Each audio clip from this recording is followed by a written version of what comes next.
नमः भगवते वासुदेवाय।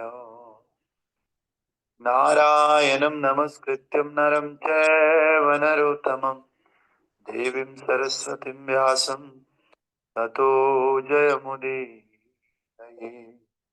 नष्टप्रायेषु अभद्रेषु नित्यं भागवत सेवया भगवते उत्तमश्लोके भक्तिर्भवति नैष्ठिकी। कृष्णाय वासुदेवाय देवकीनन्दनाय च नन्दगोपकुमाराय श्रीगोविन्दाय नमो नमः। मूकं करोति वाचालं पङ्गुं लङ्घायते गिरिं यत्कृपां तम् अहं वन्दे श्रीगुरो दीनतारिणम्। श्रीपरमानन्दमाधवं श्रीकृष्णचैतन्य ईश्वरम् गुरुवे गौरचन्द्राय राधिकाय तदालये कृष्णाय कृष्णभक्ताय तद्भक्ताय नमो नमः। नमो विष्णुपादाय कृष्णपृष्ठाय भूतले श्रीमते भक्तिवेदान्त स्वामिने इति नामिने।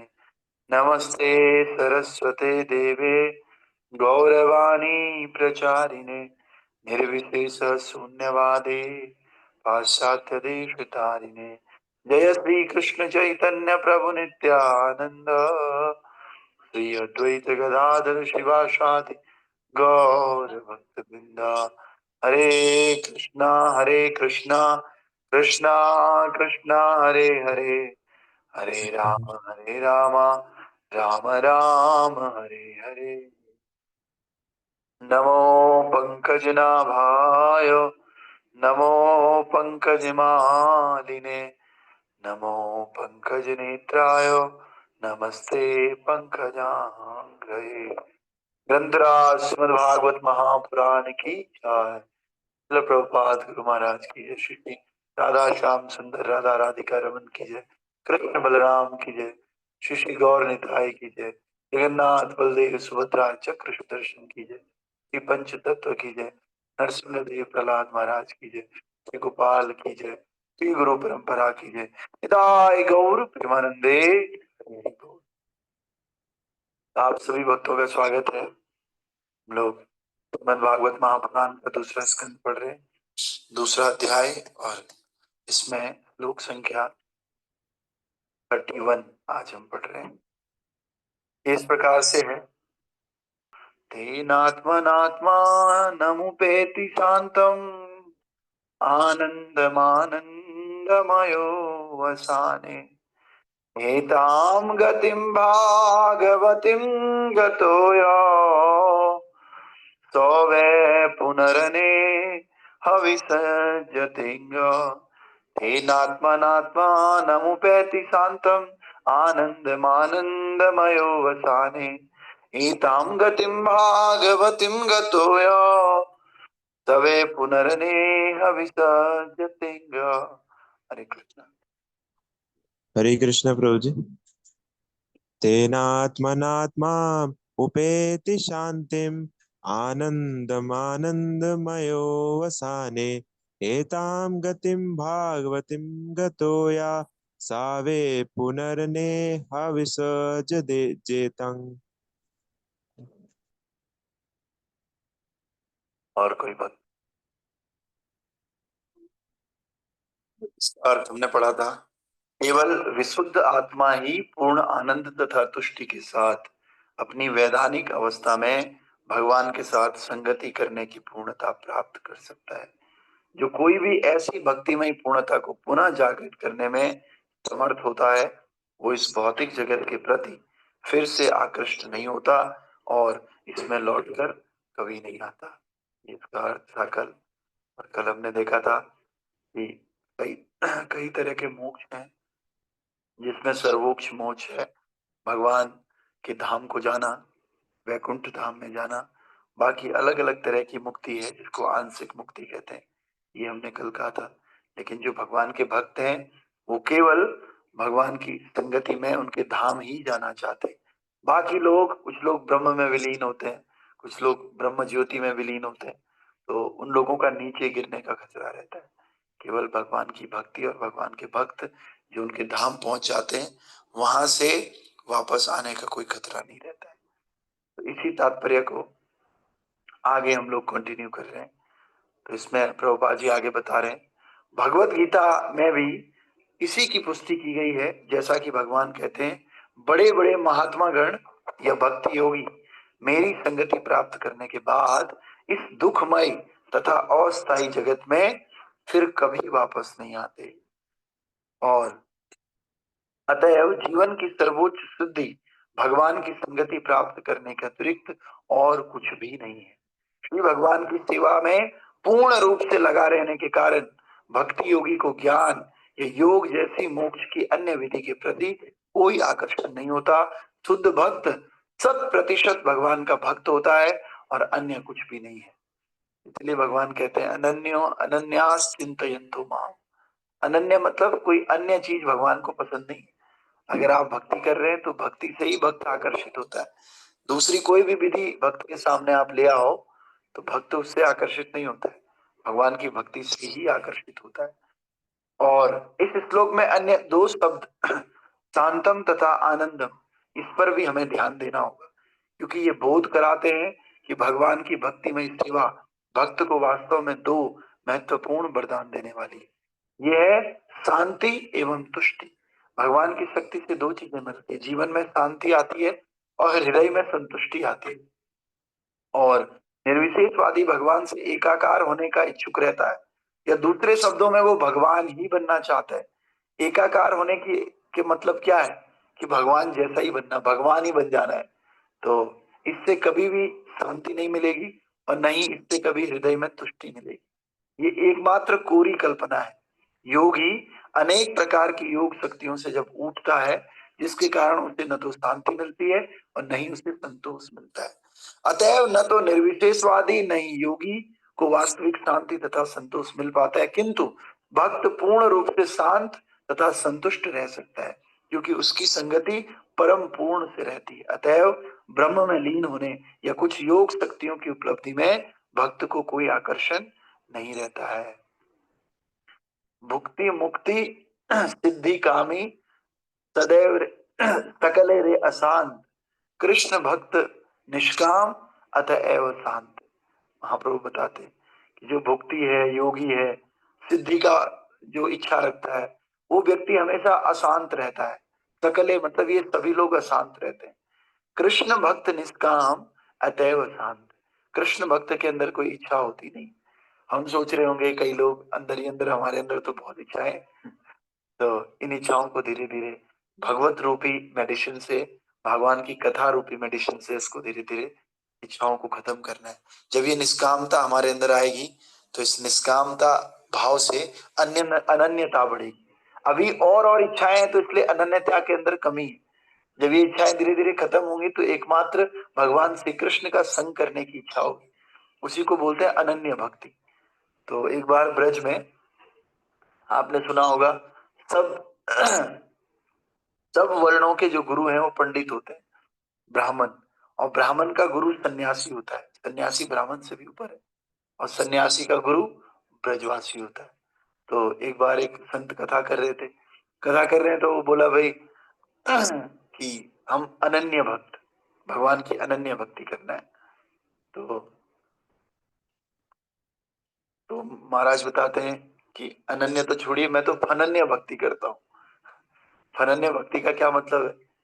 तो एक वैष्णव कथा कर रहे थे, तो उन्होंने कहा, देखो दुर्गा जी, गणेश जी, शिव जी, इन अन्य को हम सम्मान करते हैं, लेकिन भक्ति एकमात्र कृष्ण की करते हैं हम लोग। किसी अन्य व्यक्ति की भक्ति हम नहीं करते। ये हमारी अनन्य भक्ति है। तो फिर वो व्यक्ति बोलता है, अरे तुम तो अनन्य करते हो, मैं तो फनन्य करता हूँ। फनन्य का मतलब क्या है? उन्होंने कहा, तू तो फिर भी जान रहा है कि गणेश जी होते हैं, दुर्गा जी होते हैं और शिव जी होते हैं। मैंने कहा, उन्होंने कहा, हम तो जानते ही नहीं कृष्ण के अलावा कोई और भी होता है। तो ये ब्रजवासियों का भाव है। ब्रजवासी कृष्ण के अलावा किसी अन्य को जानते भी नहीं, ऐसा उस कथा का संदर्भ था। तो हम लोगों को अनन्य भक्ति करनी। अनन्य मीन्स अन्य किसी की नहीं। आप देखिए, अगर कोई आपको ही सब कुछ मानता है, सब कुछ आपके लिए करता है और आपके अलावा कोई दूसरा उसका है नहीं, तो आप सब काम छोड़ करके उसको बचाने जाओगे। लेकिन आपको पता है नहीं नहीं यार, वो तो फलाने से भी जैक लगाता है, दूसरे से भी जैक लगाता है। मंदिर में ही देख लो, मंदिर में अगर आप जाओगे तो एक व्यक्ति सारे प्रभु जी से कनेक्टेड है, तो अलग अलग महाराजों से कनेक्टेड है, तो वो बोलेगा अच्छा उसने कर लिया होगा, अब वो कर लेगा। लेकिन एक भक्त आकर बोलता है प्रभु जी मैं तो आपके ही शरणागत हूँ, अगर आप नहीं आओगे ना तो कुछ नहीं होने वाला। एक बार एक हाउस प्रोग्राम में हम गए थे देहरादून में, तो भक्त क्लास में है भी नहीं। हाँ, वो नहीं है क्लास में भक्त।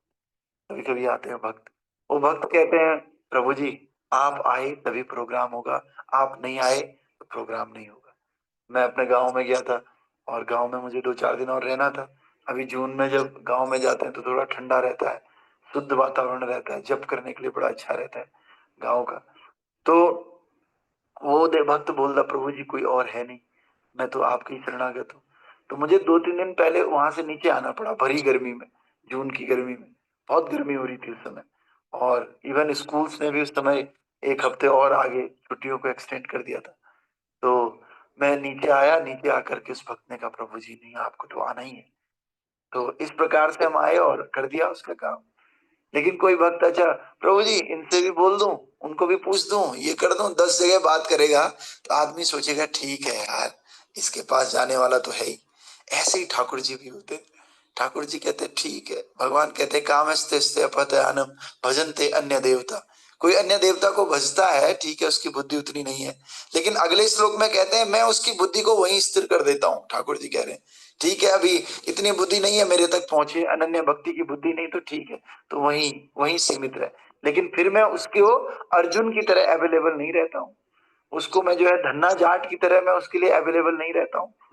मैं कहता हूँ चलो भाई फलाने देवता को भेज लूंगा, इसको भेज दूंगा, उसको भेज दूंगा। समझ गए? तो इस तरह से आपका कितना प्रेम है, कितनी अनन्यता है किसी व्यक्ति के प्रति या ठाकुर जी के प्रति, तो उस हिसाब से उस व्यक्ति का भी आपके प्रति रेसिप्रोकेशन होता है। लेकिन आपकी अनन्यता 10 जगह है, तो फिर 10 जगह वाले भी थोड़े थोड़े थोड़े थोड़े बांट के देंगे आपको। और हो सकता है जिस समय आपको जरूरत है उन 10 में से कोई भी ना आए। ये वाला सोचे ये जाएगा, ये वाला सोचे ये जाएगा, बस। तो इस प्रकार से हम लोगों को अनन्य बनना है, भगवान के भक्तों के लिए भी अनन्य बनना है और भगवान के लिए भी अनन्य बनना है। ये अनन्यता जो है हमारे अंदर भक्ति में बहुत प्रगति करवाती है, इसलिए अनन्यता बहुत आवश्यक है। भगवान खुद भी कह रहे हैं अनन्यास चिंतयन्तो माम। अरे मेरा चिंतन तो करो, पर अन्य किसी का नहीं होना चाहिए। अरे भगवान तो ठीक है, सुप्रीम पर्सनैलिटी हमारे वास्तविक सृष्टा भगवान है, वास्तविक पिता है। इस संसार में भी अगर पति पत्नी भी देखते हैं, अगर पत्नी ने किसी और का चिंतन कर दिया तो कितनी बड़ी बात है। लेकिन जबकि पत्नी भी परमानेंट नहीं है और पति भी परमानेंट नहीं, तो सोचिए भगवान जो कि हमेशा रहने वाले, उनके प्रति कैसे हम अनन्यता का भाव नहीं लाते। तो ये अनन्यता शुद्ध भक्तों का लक्षण होता है। और प्रभुपाद बता रहे 100% अनन्यता लानी। अनन्यता की भी डिग्री होती। डिग्री कैसे? कोई भक्त कहता है हाँ इस मामले में तो मैं प्रभु जी को ही पूछूंगा, इस मामले के लिए दूसरे प्रभु जी, तीसरे मामले के लिए तीसरे प्रभु जी। तो अनन्यता है, लेकिन किसी की 20%, किसी की 50%, किसी की 80%। प्रभुपाद कह रहे हैं 100% अनन्यता आएगी तो भगवान के दरवाजे खुले, आ जाओ, तुम्हारा तो कोई है ही नहीं। मेरा कोई ना सहारा बिन तेरे, नंदलाल सांवरिया मेरे। मेरा कोई ना सहारा बिन तेरे, नंदलाल सांवरिया मेरे।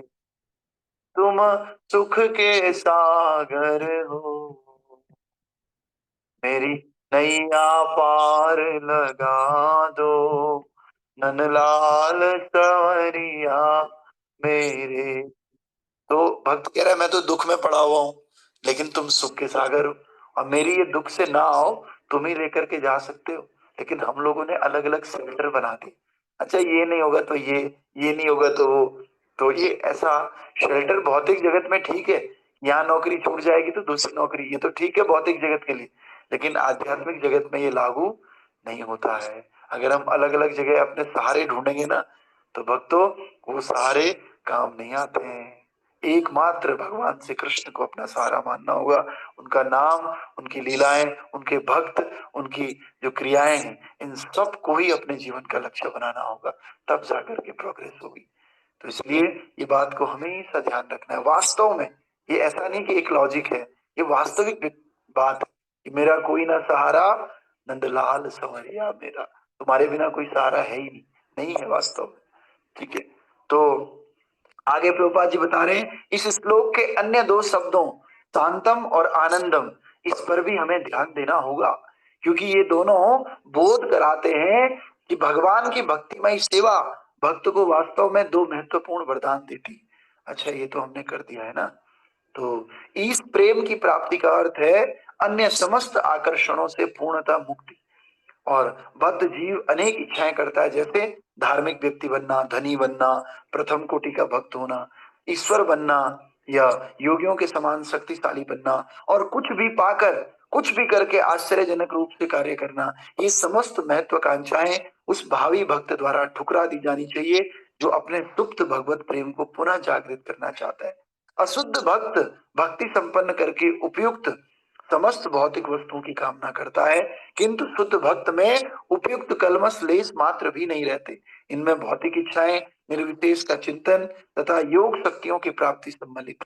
मनुष्य शुद्ध भक्तिमय सेवा से, अर्थात भक्त के प्रेम के पात्र परमेश्वर के लिए प्रेम के साथ सेवा करने से भगवत प्रेम के स्तर को प्राप्त कर सकता है। तो देखिए, धार्मिक व्यक्ति बनना भी एक इच्छा है। ये इच्छा भी नहीं होनी चाहिए कि मैं धार्मिक हो जाता, धोती कुर्ता पहनता, कितना अच्छा रहता, ऐसा भी ठीक नहीं है। धनी बनना, प्रथम कोटि का भोक्ता होना और स्वयं ईश्वर बनना, बहुत सारी यौगिक शक्तियां होना, शरीर को बहुत अच्छा बनाने की इच्छा। जैसे कई लोग बोलते हैं ना, भक्त, एक भक्त का मैं वीडियो देख रहा था, तो सुबह सुबह जिम जाते, माला भी कर रहा है पर जिम ये दिखाता है बॉडी। तो ये भी क्या है, एक तरह का भौतिक आकर्षण है। प्रभुपाद जी बता रहे हैं कि भैया भक्त में अन्य कोई भी आकर्षण नहीं होता, अन्य किसी भी आकर्षण से मुक्ति को अनन्य भक्ति कहते हैं। अन्य दूसरी जगह आकर्षण ही नहीं जाता, और जाता है तो केवल कर्तव्य की दृष्टि से जाता है। जैसे कोई बोले कि हाँ भाई मुझे और काम तो करना ही पड़ेगा ना, तो ठीक है करना है मुझे काम, पत्नी में भी है और बच्चों में भी है, लेकिन इनमें आकर्षण नहीं है, इनमें कर्तव्य बुद्धि है, ये मेरा कर्तव्य है। लेकिन आकर्षण एकमात्र भगवान श्री कृष्ण है। जैसे कई लोग, एक भक्त है, क्या नाम था बेटे उसका, गायक, एक गायक है जिन्होंने अच्छे अच्छे भजन गाए, हमारे इस्कॉन देहरादून में आए थे एक बार, जुबिन नौटियाल। ही केम टू देहरादून। तो हमारे स्टाफ में एक बहुत सीनियर लेडी है, वो कहती है, अरे आप मेरे से बात मत करना, वो आए और आपने मुझे नहीं बताया है, वो आ रहे हैं यहाँ पर। वो कह रहे फिर तो आएंगे जन्माष्टमी में। तो मतलब भगवान का जन्म है इसलिए जन्माष्टमी में नहीं आओगे, लेकिन एक सिंगर आ रहे हैं तो उनसे इतना आकर्षण है कि नहीं हम तो आएंगे, हो ऐसे ऐसे कर रहे हैं। समझ पा रहे हैं आप? तो जब तक ये आकर्षण किसी अन्य व्यक्ति, अन्य पर्सनैलिटी, अन्य चीजों में है, तब तक ये भगवान के प्रति हमारा आकर्षण नहीं हो सकता। हाँ, एक ड्यूटी है कि ठीक है, एक सम्मान है, सम्मान आप किसी का भी कर सकते हो। प्रभुपाद बताते हैं चींटी का भी सम्मान कर लो, सम्मान अलग है, लेकिन ऐसा आकर्षण होना, हो बाप रे आगे, तो ये कहीं ना कहीं ठाकुर जी के आकर्षण को कम करवाता है। तो ये ऐसा नहीं एक दिन में हो जाएगा, धीरे धीरे धीरे भक्ति में प्रगति होगी, ये बातें समझ आएंगी, समझ आकर के हमारा आकर्षण अन्य चीजों से कम होगा और भगवान के प्रति आकर्षण ज्यादा होगा, और इससे हम आलसी नहीं बनेंगे, इससे हम अपने कर्तव्य निष्ठता को कम नहीं होंगे। ऐसे नहीं होगा कि अब हम, अरे मेरा मन ही नहीं करता किचन में खाना बनाने का, क्या करें, भगवान से आकर्षण हो गया ना, मेरी पत्नी और मेरे बच्चे ना, इनको देखने का भी मन नहीं करता, आकर्षण ही नहीं है ना इनके प्रति। नहीं नहीं, ऐसा नहीं है, इनके प्रति कर्तव्य निष्ठता है, लेकिन भगवान के प्रति आकर्षण है। भगवान को देखता हूँ, भगवान का कोई सॉन्ग आता है, कोई लीला आती है, तो आंख आंसुओं से भर जाती है, हृदय में बहुत प्रेम उमड़ता है ठाकुर जी को प्राप्त करने का, ठाकुर जी के चरणों को गले लगाने का मन करता है। तो ये भगवान के प्रति आकर्षण, ठीक है। तो आगे कह रहे हैं जो एक भगवत प्रेम का स्तर जो भक्त प्राप्त कर लेता है, वो इसके अलावा दूसरी अन्य चीजों को कभी नहीं चाहता है। एकमात्र इच्छा अमार तुम्हार चरणे, आहत्यो की भक्ति अमार दिए अनुक्षाने। भक्ति विनोद ठाकुर कह रहे हैं एकमात्र एक ही इच्छा है कि बस आपके चरणों में मेरी अहेतु की भक्ति हो और अभी हो जाए। आकर्षण जिससे होता है ना, आकर्षण में क्या होता है, हम इंतजार नहीं कर सकते, हमें अभी चाहिए। ऐसे कह रहे हैं आपकी अहेतु की भक्ति मुझे अभी चाहिए। तो क्या भक्ति विनोद ठाकुर अपने बच्चों को पालन नहीं करते थे? अरे 11-11 बच्चे थे भक्ति विनोद ठाकुर के, और भक्ति विनोद ठाकुर के कोर्ट में जाकर के वो तो जज थे, क्या अपना काम अच्छे से नहीं करते थे? सबसे बढ़िया तरीके से वही काम करते थे भक्ति विनोद ठाकुर जी। इतना अच्छा काम करते थे, अंग्रेजों ने उनके घर के लिए एक अलग से सेपरेट रेलवे पटरी बिछा दी थी, रेल लाइन। आपको आने में देर होती है या आपको असुविधा होती है, लो भाई रेल पटरी उनके घर से सीधे कोर्ट तक जाती है, बीच में कोई ट्रैफिक नहीं होगा। समझ रहे, इतना अच्छा काम करते थे, इतने अच्छे से अपने बच्चों का लालन पालन करते थे। भक्ति विनोद ठाकुर क्या सुपर सुपर डुपर ग्रस्ता है। तो ऐसे हमको भी बनना है। आकर्षण देखो भक्ति विनोद ठाकुर के सॉन्ग से पता चलता है कि कितना आकर्षण उनका भगवान के प्रति है। और दूसरी तरफ कर्तव्य निष्ठता देखो, 11-11 बच्चों का लालन पालन, भक्ति सिद्धांत सरस्वती ठाकुर जैसे उनके बच्चे हैं। सोचो कितना जबरदस्त कॉम्बिनेशन। तो इस प्रकार से हमको भी कर्तव्यनिष्ठ बनना है, साथ ही साथ आकर्षण केवल भगवान से, प्रेम केवल भगवान से, अन्य किसी चीज से प्रेम हो नहीं सकता। वो प्रेम अगर है भी तो वो टेम्परेरी है, ठीक है। और अगर करना भी है किसी और से प्रेम तो वो ठाकुर जी का व्यक्ति समझ के करो। कर लो बच्चे से प्रेम, क्या दिक्कत है? ये समझो कि ठाकुर जी का ही तो ये अंश मुझे दिया है, देखो मेरे ठाकुर जी की जिम्मेदारी है ये, तो आजा बच्चे प्रेम करते हैं तुझे, ठीक है। तो इस प्रकार से हमको जीवन व्यतीत करना है।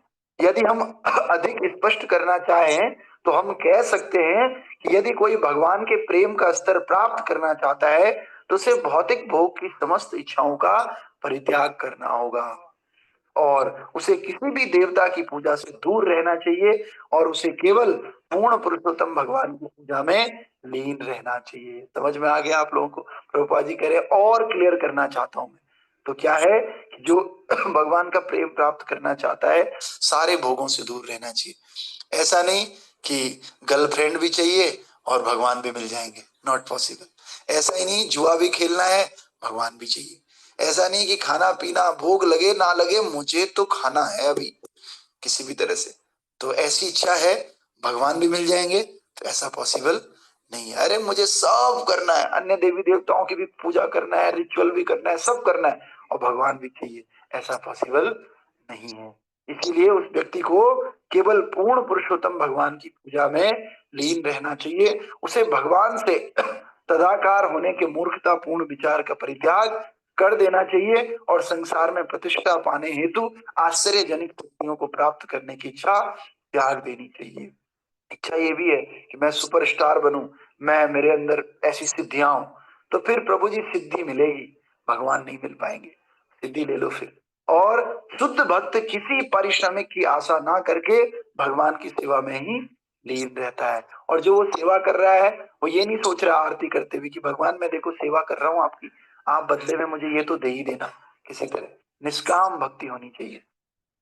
शुद्ध भक्त किसी इससे भगवत प्रेम प्राप्त होगा, ये जैसा कि इस श्लोक में कहा गया है, शांतम तथा आनंदम की स्थिति प्राप्त हो सकती है। दो जीवन में हमें दो ही चीज चाहिए भक्तों, एक शांति चाहिए और दूसरा आनंद चाहिए। शांति अलग बात है और आनंद अलग बात है। आप ये मत सोचिए जो शांत है वो आनंद में होगा ही होगा, ये जो आनंद में है वो शांत होगा ही होगा। दोनों अलग अलग चीजें हैं, शांति अलग है और आनंद अलग है। आनंद में हृदय खुशियों से भर जाता है। शांत तो एक वो व्यक्ति भी रहता है जिसको इमोशनल कोई ट्रॉमा हुआ है और उसके बाद वो चुप रहता है। हमारे पास एक बालक है, वो कुछ बोलता ही नहीं है, चुप एकदम चुप रहता है, शांत। तो वो भी शांत है, लेकिन क्या उसके अंदर ब्लिस है? क्या उसके अंदर आनंद है? क्या उसके अंदर कोई आनंद नहीं है। कभी कभी आपने देखा होगा किसी का नेचर होता है, कुछ बात उनको बुरी लग गई और कुछ झगड़ा हो गया तो वो एक एक घंटे तक एक एक दिन तक चुप रहता है। तो वो चुप में क्या कर रहे हैं? चुप में आनंद प्राप्ति कर रहे हो। अरे वो सोच रहे हैं, मेंटल स्पेकुलेशन कर रहे हैं, क्यों हुआ मेरे साथ ये है, मेरा बोलने का मन नहीं है अभी, अभी नहीं बोलूंगा या बोलूंगी जो भी है। है ना। तो शांत और आनंद अलग अलग चीज, ये दोनों चीजें भगवान के चरणारविंद से हमें मिल सकती है, दूसरा कोई रास्ता नहीं। तो हम सब लोगों को आज के श्लोक में ये मैसेज है कि प्रयास करना है कि धीरे धीरे भौतिक भोगों को कम करना है, इच्छाओं को कम करना है, नाम को बढ़ाना है और भगवान की अनन्य भक्ति करनी है। और इस श्लोक को याद रखना है, श्लोक नहीं, इस भजन को, मेरा कोई ना सहारा बिन तेरे नंदलाल संवरिया, मेरा मेरा कोई सहारा नहीं। ऐसे ही अन्यथा हमें भक्तों के लिए भी लानी है, भगवान के लिए, उसके बाद भक्तों में भी भक्तों से भाई हम इन भक्त के साथ हम भक्ति करते हैं और इनके साथ हमारी अनन्यता है ना। और जगह से भी सहायता लेंगे, लेकिन ये भक्त के साथ हमारी अनन्य डीलिंग हो गई हमारी आज। ठीक है। ग्रंथराज श्रीमद् भागवत महापुराण की जय। श्रील प्रभुपाद गुरु महाराज की जय। अनंत कोटि वैष्णव वृंद की जय। जितनी हम अनन्यता की बात कर रहे हैं, यहाँ नंबर कम होता जा रहा है। आज 24 हो गया नंबर, कल 20 ना हो जाए कहीं। एक्चुअली आज बारिश बहुत अच्छा हुआ देहरादून में, मुझे लगता है सुबह लोगों को नींद आ गई ठंड से। हमारा भी है, सॉरी प्रभु, ऐसा ही कुछ है ना। तो ठीक है, कोई बात नहीं। जो सोवत है वो खोवत है, जो जागत है वो पावत है। तो हम लोगों ने तो पा लिया उठ करके, है ना। तो अब जो सो रहे होंगे, अब उन बेचारों के लिए आप रिकॉर्डिंग डाल देना, क्या पता उनके जब जागो तब सवेरा हो जाए उनके लिए।